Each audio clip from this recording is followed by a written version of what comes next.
আমি তো স্বাভাবিকের 2 কলামই নিব। জি স্যার। ওয়ালাইকুম সালাম, কি হয়ে গেছে তোমাদের? হ্যাঁ হয়ে গেছে স্যার, আমার বেরো। আচ্ছা ঠিক আছে, বের হও। ঠিক আছে। ওয়ালাইকুম আসসালাম।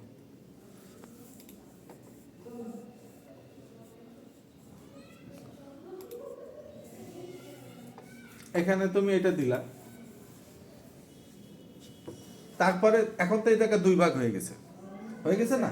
স্যার। আচ্ছা, এই কাজগুলো করতে গেলে রুলার অবশ্যই সামনে করে রাখবা ভিউতে। মানে রুলার রাখবা, রুলার না রাখলে তো বোঝা যাবে তুমি না, স্যার। মাপ পাবা না। এই যে এইটুকুনি ফাঁকা, আবার এই জায়গা থেকে এইটুকুনি একটা, হ্যাঁ? জি স্যার। এখন লিফলেটের ভিতরে কিছু টেকনিক তোমাদের দেখাই দিই, সেগুলো হলো যেটা ভালো হবে। নিজেরা প্রথমে লিফলেটের ভিতরে যেগুলো সব থেকে বড় যে কাজটা করতে, একটা কোচিং সেন্টারের নাম দিয়ে ইউনিকোডেই করি সরাসরি। কে কোনটা ব্যবহার করছেন কিবোর্ড? ওয়ালাইকুম আসসালাম। তোমার কি